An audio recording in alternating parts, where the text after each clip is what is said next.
Welcome to The Ritual Nurse, where healing meets humor, science, and a touch of magic.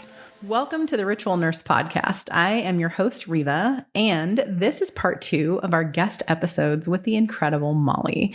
If you did not get to listen to last week's episode, you're going to want to, because our incredible guest is a postpartum and death doula, an Ayurvedic health coach, and the host of the Busy Mom's Guide to Meditation podcast, which is got a 3rd season out. She's also a mom of 3 little ones, so she knows all about balancing care for others while trying to stay sane herself.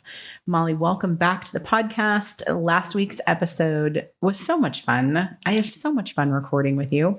And I think today we're going to dive into what it means to hold space for others without losing yourself in the process, how meditation can be accessible even for those of us with chaotic minds, and maybe some simple suggestions about resilience and ritual, like creating intentional space into our everyday life. Yeah, excited to do this again. I love it. So when it comes to meditation and self-healing, I know that a lot of nurses like myself are neurodivergent, but many nurses, and of course, busy moms, feel like they can't meditate because their minds are too busy. How do you approach meditation for people who struggle with stillness? The first thing I want to touch on is when your mind is too busy. A lot of times people will try to sit and clear their mind and push all the thoughts out. And that is a surefire way to not be successful. Right. Yes. I can attest to that highly. So the first thing is to just witness your thoughts, let them come in, and then try to not hold on to them, let them pass. And that does take practice. But as far as for people who struggle with stillness, I know with, 3 little ones running around, I hardly get a chance to sit down during the day, much less meditate. Right. In the traditional sense. Right. So if you are like very many other people out there who imagines Buddha sitting on top of a hill for hours on end with his eyes closed and legs crossed, sitting on the ground, it's a very serene scene, but it's not very applicable to today's society. So what I like to recommend is do it while dancing or walking, or simply put on your favorite song and just let yourself be immersed in that. Personally, I like to crochet, and that is something that I can do that I just get into the groove, and it's something that I can immerse myself either in my thoughts and let them kind of just flow in and out, or something to just kind of focus on and lose myself in for a little bit. It's repetitive. It's funny, my husband and I talk about this, and he calls his meditation days when he has days off, and we'll schedule it into our calendar. He'll go, especially in the winter, up to the ski resorts, and he'll have even a half day where he'll go skiing or snowboarding, and that's what he calls his meditation. Right. Which is immersing himself in something. Yes, and he's doing something he loves, and it's something that he can just kind of not be so focused on what is right in front of you, but to get into your body. Yeah. And so it's one of those things, you have 10 minutes, awesome. If you have a minute to just kind of breathe, get back to whatever you were doing, it's better than not doing it. Or maybe it's you have time for one song. Right. Before you, when you get to work, before you have to run inside, and you can just be fully Everybody knows present. The parking lot song. Yes. Yes. Right. Fully present in the moment. And so it's kind of one of those things. It's if that is the time you have, make it happen. I've even utilized while cooking dinner, or while vacuuming, or folding laundry, to have just kind of the awareness of okay, well, I'm gonna use this time to slip into that mindset. So you're intentional with it. Yes. You're intentional with it. And what I'm hearing, so first of all, mind blown, because anytime that I've ever thought about meditating, it's okay, I have to have yoga pants on and somewhere to sit, or, if I lay down, I'm going to go to sleep. So I got to have somewhere to sit and do this whole meditation thing. Never once have I ever thought of doing it in normal space. For some reason, I always thought you had to like create this like special like meditation space and like be a certain way or sit a certain way, or I don't even know where I got that from. But to think about it in this context, yeah, I don't know how many times I've sat in the parking garage before going into a shift at work. My vehicle, I bought my vehicle because of and it's a mermaid Jeep, but because of the sound system, because I'm so kinesthetic. Mm-hmm. And I lose myself in the music and just being fully absorbed in it. And it's kinesthetic enough that my brain offers no objection. It doesn't try to make up thoughts or, suddenly like some weird spot on my left hip is it supposed to be feeling like that? I wonder what that, and then off I go down the rabbit hole. Yeah. I've never, ever thought of it in that purpose. Sure, I've listened to music while meditating or tried to, but it's always like meditative kind of music, mm-hmm. Like the soothy, whatever kind of stuff. Great. My brain is not soothing whatever most of the time. It's not having it. So this is incredible. And it wouldn't work though if I wasn't intentional beforehand mm-hmm. about that's what I'm going to do with this time while I'm doing something. Yeah. It's really just anything that you can use to get yourself into your body and into the present moment. Yeah. Yeah. That's wildly effective imagery in that regard. And especially for those of us that maybe there's not often time, if we get a lunch break during a shift, depending on where you work, of course, here in Nevada, we don't have guaranteed break times or break nurses. And, I've gone it quite routinely. You go a shift without a break, or at least you'll go 10 hours into a shift without a break. So to be able to intentionally have, I know I mentioned this in another podcast, but the whole linen closet, supply closet thing is a real thing, people. But to have, intentionally, like I am going to step off the floor for 2 minutes and I don't know, whatever it is that I'm doing. I have 2 minutes to just get my shit together, basically. But being intentional about it as a way to ground and like recenter myself mm-hmm. in myself. Because we get so unwound running from patient to patient, answering phones, taking notes. Did I document this? Did I chart this? That person's screaming, like whatever's happening. Right. That to know you can do it in whatever time you have and the thought process that a little something is better than nothing. Yeah. Definitely. In touching base that way. That's wildly amazing. So on the heels of that, so what is like one simple way, like if I'm in a 12-hour shift and I'm running around and I have like 2 minutes, what would you recommend if I'm going to be intentional about like I want to center myself or ground myself? Is there a method or a go-to for you that would help beginners connect with that process? Because it's easy for me to say it, but for me to like physically try to do it, like what do I do? Like, do I start with breathing or like should I like, I don't know, like what would you recommend for a beginner? Like, hey, if you've got like 2 minutes, do this thing and focus on grounding yourself. What might it be? I really like just the traditional slow, deep breaths. Okay. If you are getting caught up in what is happening mm-hmm. and you're rushing from place to place, and like you said, there's things happening all around you. Yep. Did I do this? Did I do that? Just finding a space to slow your breathing. Okay. And even trying to make your exhale longer than your inhale. Okay. So like not the box breathing, but the other breathing method. Yeah. I think you mentioned it in the second or third podcast. And if you enjoy any of those breathing methods, you can use those as well.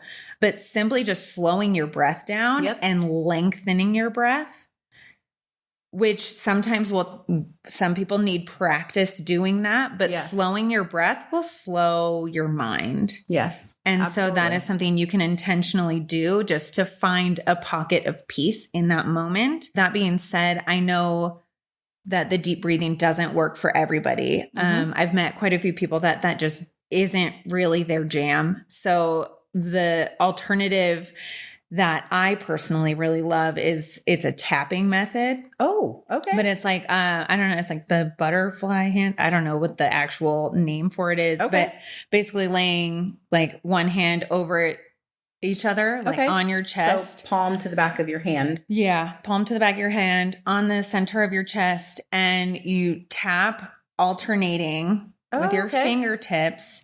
And what is really great about this is that you can tailor it to what you need or what your body is wanting in that moment. Absolutely. Because you alternate your hands. You can do it as fast or as slow as you want, and with as much or as little pressure as you need, just to kind of pull you out of your head and back into your body.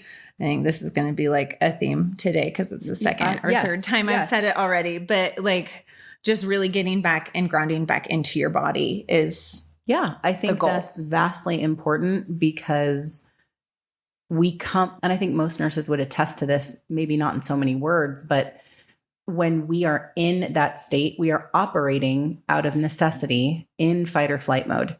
And so we are kind of intrinsically out of our body because our prior perception and our function and our senses are geared towards emergently responding to things. Or, I mean, even if it's not an emergency, but you're trying to handle 10 patients on a med surg floor, you're still running in that mode and anxiety is still high or stress is still high. So to be able to come back into yourself is regaining a sense of control.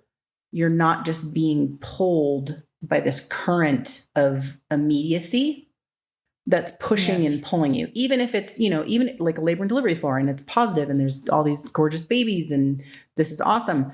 There's still immediacy and there is still stress and there's still anxiety and it's still pushing and pulling you like this current. So to be able to ground yourself and kind of like, okay, I'm going to be a rock sitting in the middle of the stream for a moment and I'm not going to move.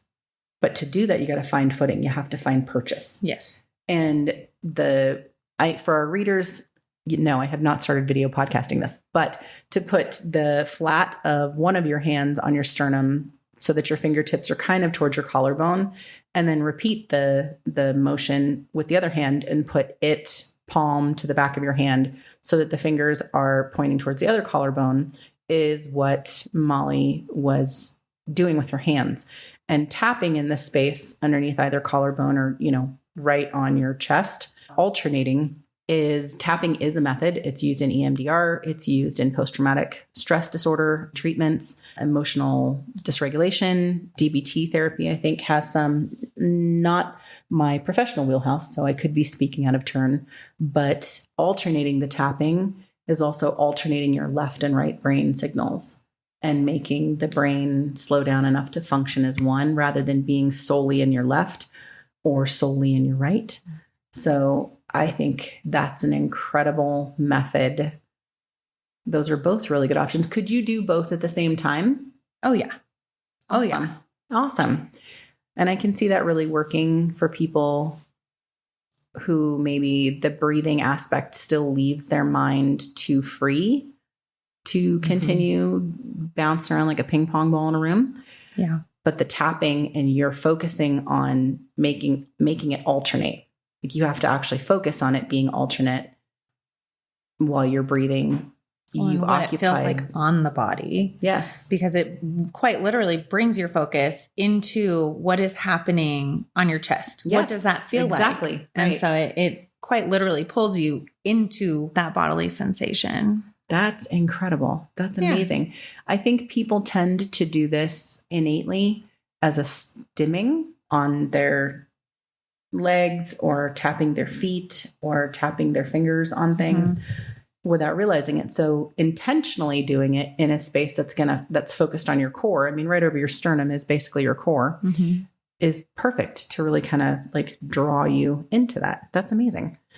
Do you incorporate Ayurvedic principles or meditation? Do you have that as a ritual habit in your life? Well, Ayurveda it encompasses a whole lifestyle, right? So a lot of times people think of it as like the diet piece and how you're eating and the way you eat it. But really it does involve like the entire, like what does your lifestyle look like?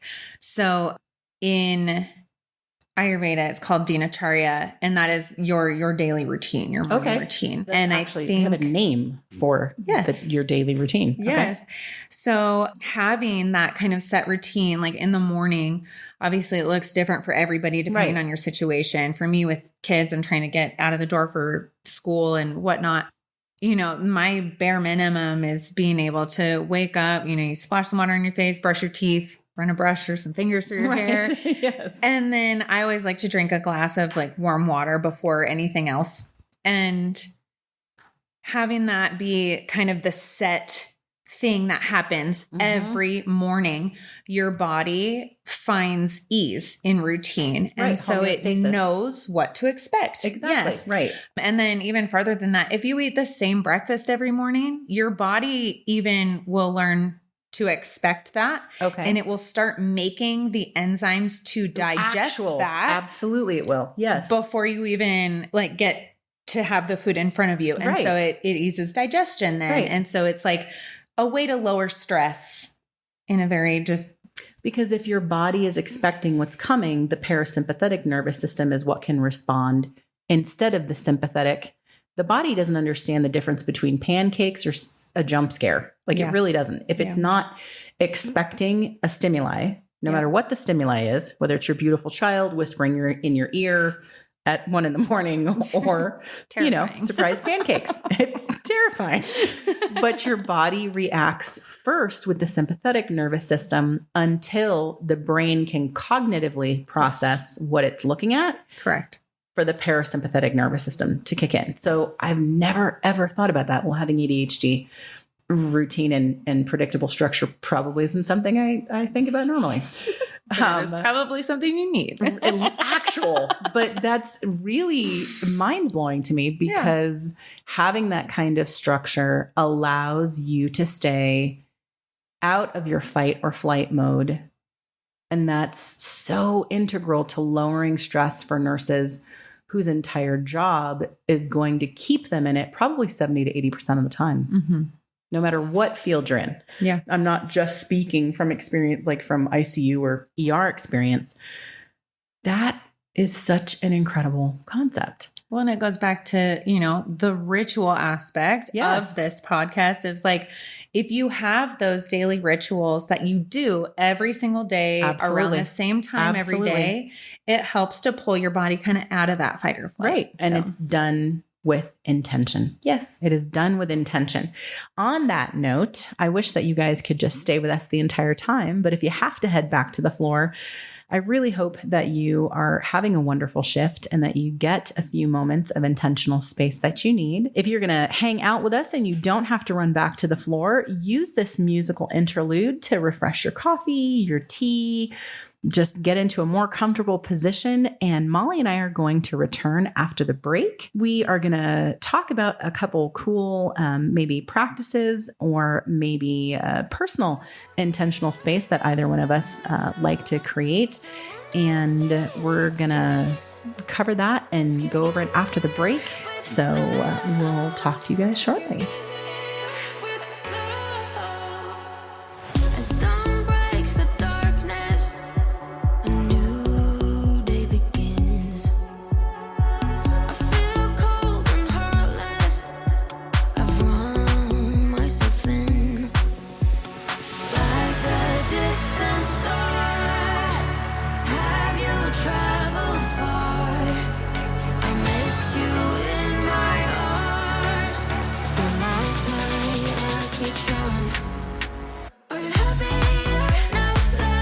Welcome back. Thank you guys so much for sticking with us. So before the break, we were actually really connecting the idea of the ritual spaces that we create for ourselves and doing it with intention. And when it comes to like high stress caregiving professions, a lot of the work that you do as a death doula, are there any specific meditation practices that are more recommended for that kind of profession? Or is it just get in what you can when you can? Is there a specific type of meditation that's more beneficial than another? this isn't my wheelhouse. So I don't know if there's even different types. I think, there's as many different types of meditation for as many different types of people out there. Okay. And I think instead of trying to fit in a box of like, this is how I should be meditating because X, Y, and Z. Right. I think leaning on what works best for you is the most important thing, because if it's not going to work for you, then it's not going to work. You're not going to do it. What? It's just like our patients. Exactly. And so if it's not going to work for them, they can't be compliant. Correct. Okay. So it's kind of one of those, just like making sure you find what works, I think, is the most important thing. Like, if you haven't found the type of meditation that works for you yet, don't give up, I think would be like the biggest thing that I would say, because that's huge. Yes. There's so many different types out there. And just because you haven't found what works for you yet doesn't mean it doesn't exist. Right. So. I think I fall into that trap a lot because I've had so much frustration trying to quote unquote do meditation the right way. Or I guess just what is like, most typically represented on social media or whatever we're exposed to, and not having studied it, not having exposure to someone who has studied it. I think one of the things that I've been able to learn from you is that the way my mind works, I don't have to fight with meditation. The whole point is to do it in concert with how I am normally.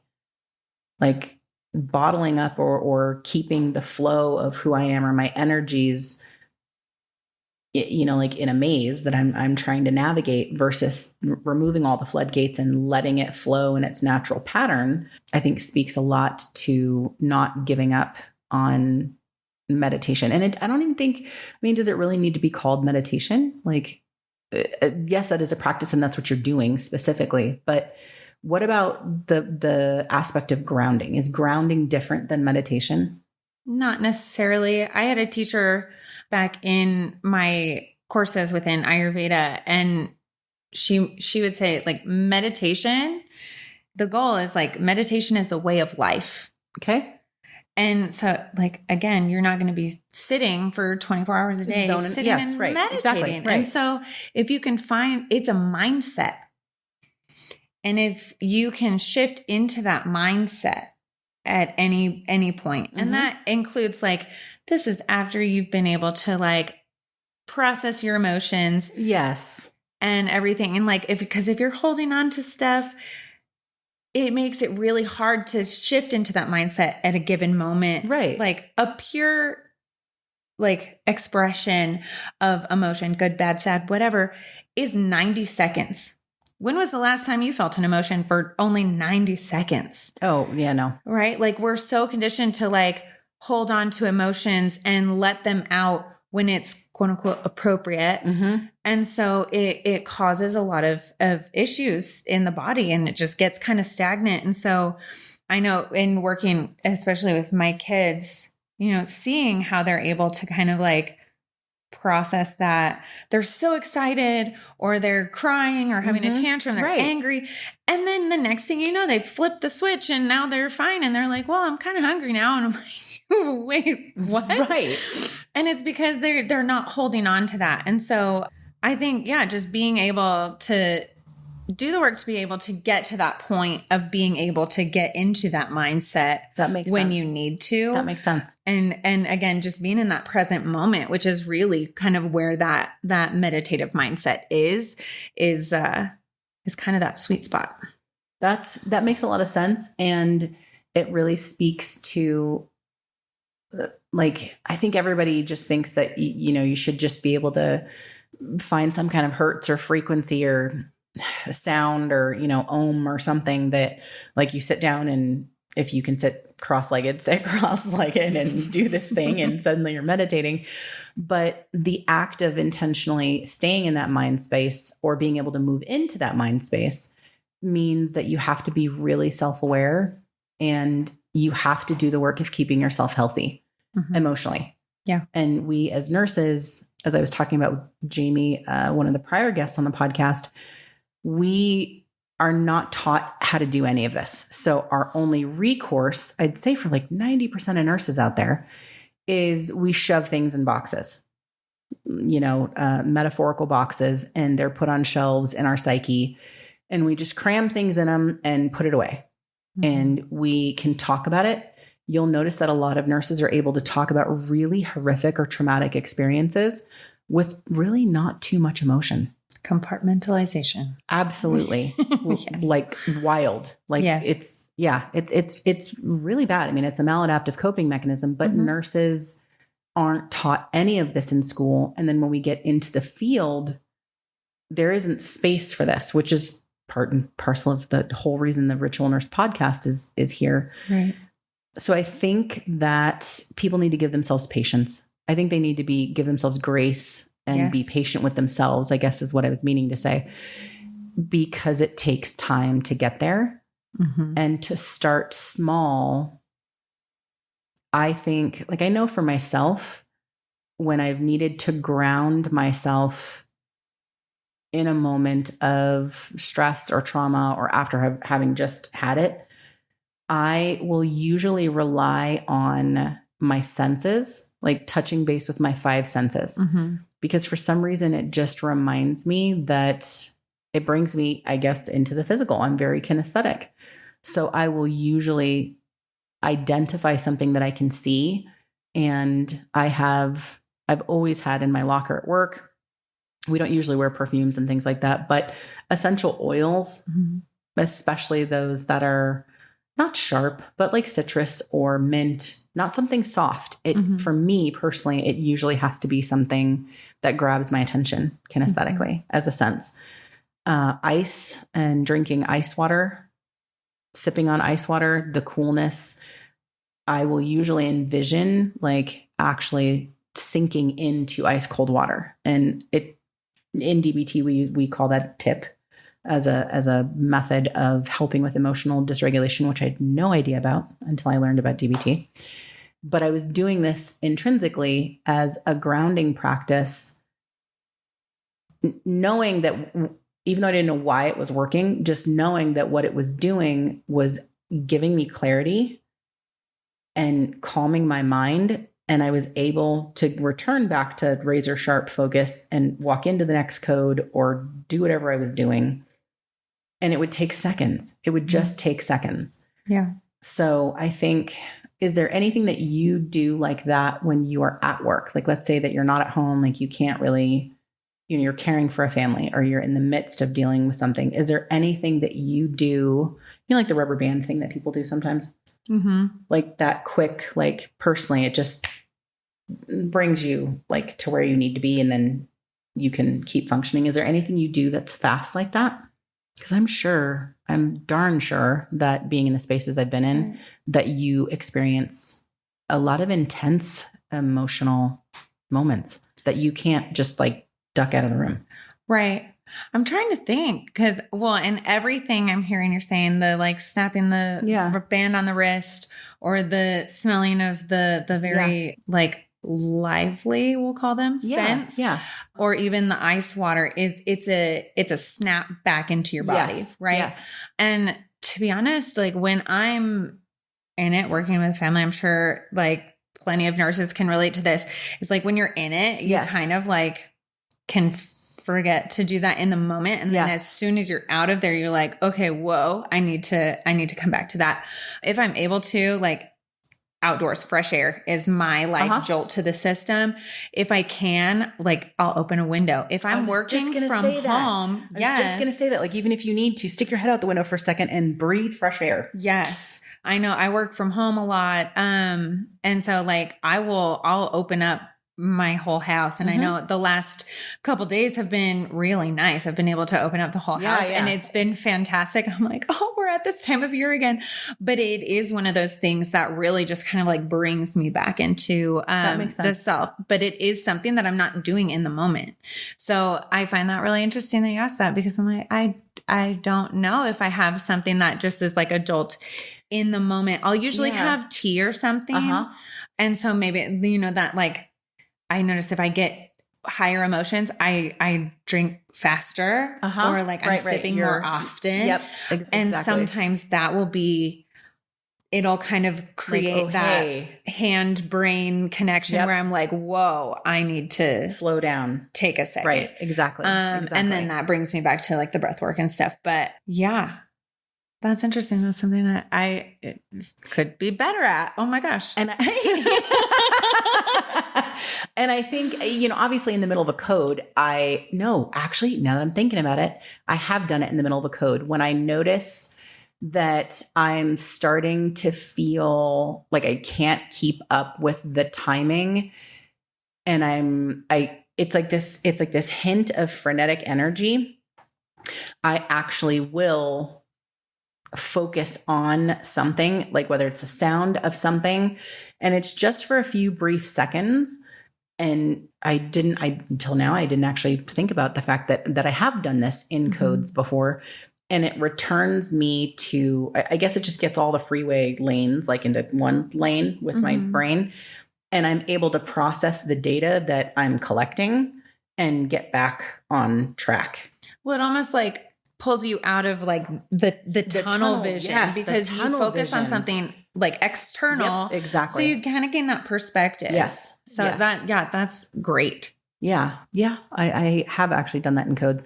I think when it comes to overwhelm, and whether it's ice water or I'm, running by my locker to grab something and just kind of like, inhale whatever essential oil it is or whatever, that is more of along the same lines as you. Like, when the moment has passed and you've handled that situation and you step out for a moment, that breath of fresh air, I don't know so many nurses can relate to this.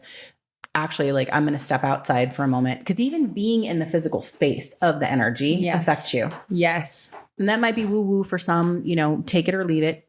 If it works for you, great. If it's a concept that you're like, I don't believe in that, not a problem. But I really do challenge you to look at your environment and the energy that is in your environment. And then what happens when you step outside, whether it's to step off the floor, to take an elevator ride up or down 2 floors, to walk in the parking garage, whatever it is, but getting off of that floor, not even just out of the room, but off of the floor for a moment and see what happens. Because the energy that is circulating, it's palpable. Yes. And we react to others, micro expressions and body language, and we're picking up on things as we're still animals. We're still mammals. We're picking up on things and reacting to it. So I think I do both. I've always kind of just married my perception of it as, well, this is what I do in the moment, but there is actually a separation. And I didn't realize that until you were saying what you were saying. I'm like, wait, that is true. I actually do it different ways. I do in the moment have had to bring myself back to zero by focusing on one thing. And I usually only have like maybe 2 seconds to do it. But the other stuff I do out of the moment, kind of, even if I only have a few seconds to do it. That's interesting. Yeah. It's weird when you talk about it that you're not aware of like what you're doing until you vocalize it. Right. Well, and it can also be that like, we all do these little things to kind of like get out of that tunnel vision, right? Yeah. But we usually do it without thinking about it, right? And so it is kind of one of those things that like once you realize what it is you're doing or what that little thing is, you can start pulling it in intentionally. Yeah, absolutely. Yes. And I think like now that I've vocalized it, I can see myself actually, because now I've vocalized it, so I know it's a thing, like utilizing it. Yes. Like actually stopping to do it for a moment, maybe even before I get so unwound into it. Into it. Yeah. Man, that makes so much sense.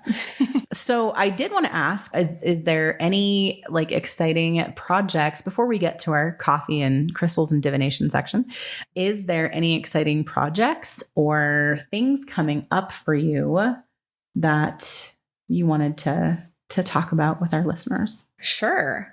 So I think I mentioned real quick in the last episode that within like all of the death doula work and stuff, I also work in financial services. Phenomenal. Yeah.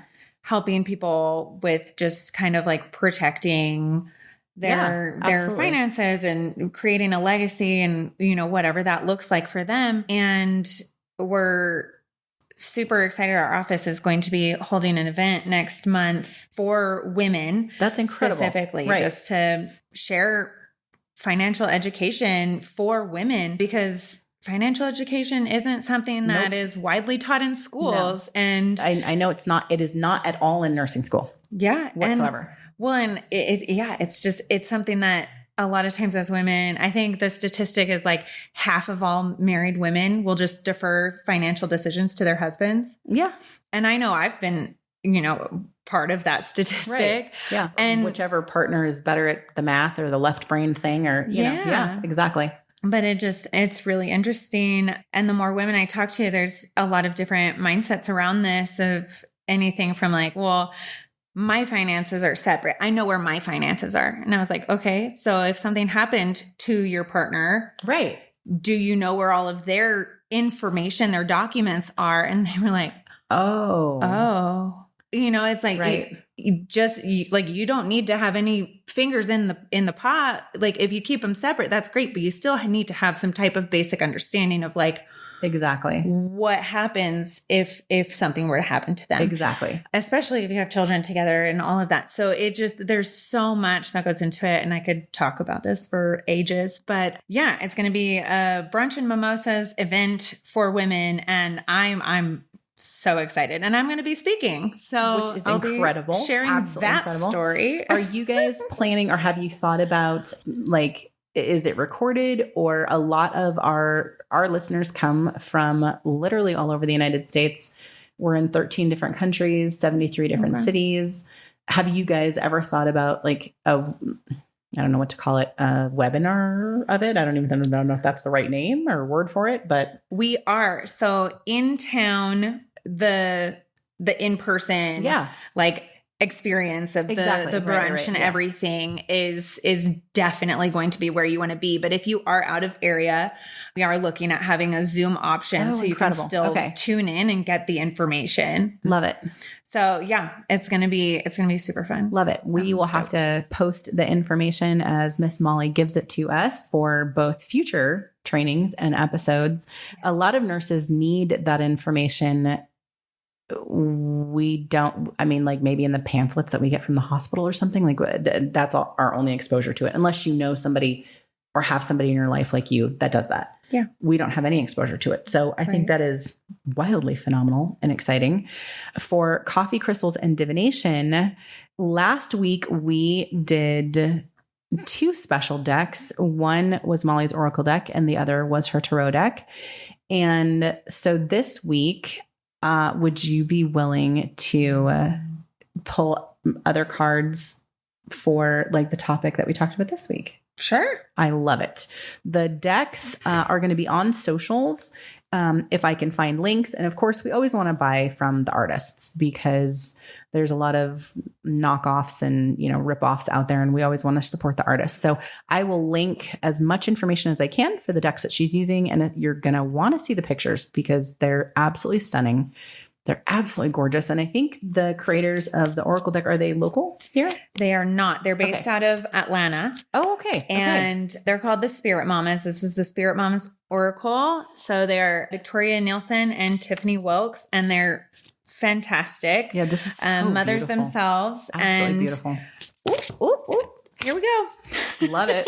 Literally flying out of her hands while she's shuffling. Go. Let it all crumble down. So on this card is the goddess Kali, who very much tears down, get rid of all of those existing boxes and shelves, constructs, and creates space for what needs to come through. So yes, irrelevant. That's amazing. I know. Yep. Tear down the shelves, tear open the boxes. Oh my gosh. And in the little guidebook, the first thing it says, the walls you've built were never meant to last. It's time to tear them down and let love in. Time to let go of anger that you hold within. Amazing. Let go of any righteousness that doesn't, sorry, got to turn the page, serve you any longer, because guess what? It never did. Even though you felt abandoned, you never were. You were always supported by your higher self and your guides and angels.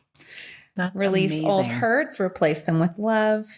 And Goddess Kali can help you stop any old cycles of grief and feeling misunderstood.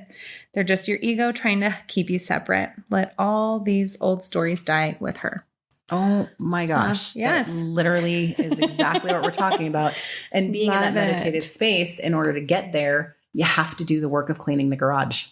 You have to break the walls down and get rid of the boxes and all the crap that we keep cramming in boxes as nurses. That's wildly phenomenal. I just want to say, between last week and this week, we did have 2 goddess cards get pulled. Yes. The whole deck is not full of goddesses. I was just like, there's I was going to literally only 7 in this whole deck. This is hilarious. That they wanted a strong reading. That's all I gotta say.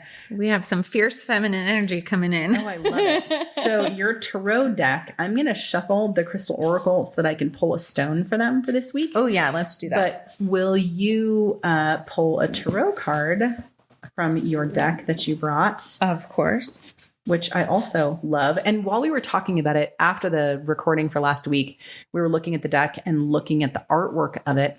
Not sure of the name of it. We're going to hunt it down and I'll figure it out. But it really reminds me of like a Disney animated feature that they never released. Like if there was a fairy tale that was true to the origins of fairy tale. So a little bit more horror based than darker origins. Yeah, a little bit more horror based, darker kind of gothic images, but then done in the original, like let's say early Cinderella, Sleeping Beauty, Snow White type animation style. The cards are, she's going to have to read this card and I'll explain why later. But the stone, that I drew for you guys this week as a stone to have on you is labradorite. And let me just get to this really quickly here. A lot of times with the cards, while I may know the meanings intrinsically myself, I always defer to what the artists include because I want to capture the spirit of what they were imbuing the imagery with as they were creating it. So labradorite, it is transmute, transformation, intuition, spiritual enlightenment. You are on the brink of a magnificent transformation, so prepare to break free from that cocoon and embrace your inner butterfly. This card beckons you to welcome change and trust your intuition as you navigate a period of growth and evolution. Just as labradorite's mesmerizing hues reveal hidden depths, it's time to transmute challenges into opportunities and listen to your inner wisdom with confidence. Spread your wings wide and get ready to soar into a new phase.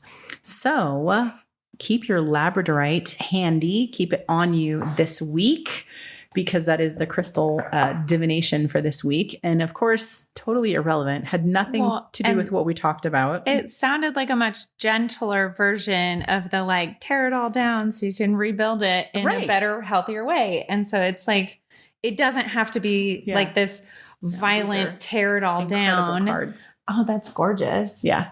That you can do this in a way that feels much more gentle. Right. So I love that. If you're like me, you can take a wrecking ball to it. So whichever way feels right for you, again, like we say on this podcast, take what works for you and leave the rest. You have to hold that tarot card. If you drew the one I think you did.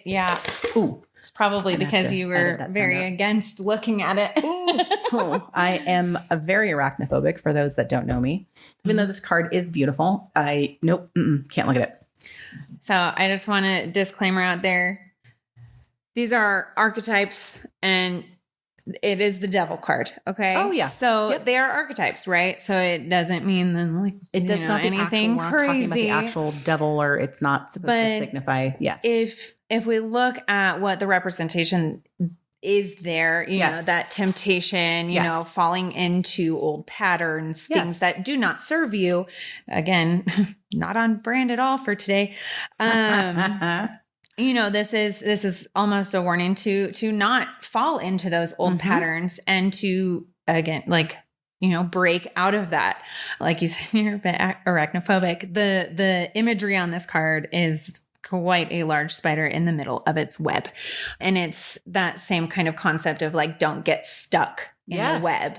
So in the walls that you've built around you. Exactly. Right. So it is very, very on point there as well. I love it. It's wildly amazing. Well, hopefully we will be able to have you back on the podcast. There's a million other topics that I could ask you.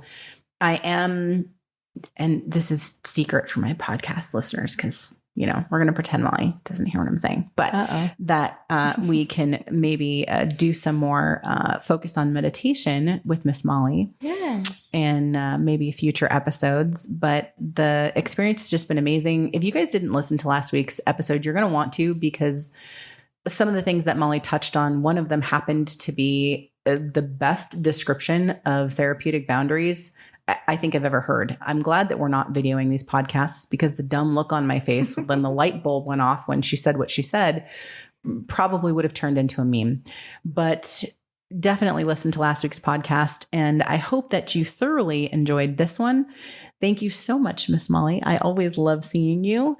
And you guys out there, take care of yourselves. Please be intentional with your space. Please give yourselves grace and patience as you navigate the skill set of learning how to be intentional, learning how to be self-aware, how to ground, digging through those boxes and unpacking them so that being in a meditative and healing space can be something that is more close to the surface for you. It's not such a fight to get there, but give yourself patience and space while you're developing this. It's not going to happen overnight.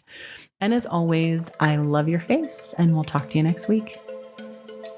This is your ritual nurse, Riva. Thanks for tuning in to the Ritual Nurse Podcast. You can find us wherever you listen to podcasts, so don't forget to subscribe and stay connected.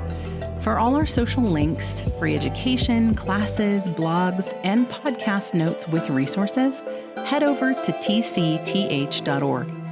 Until next time, love your faces.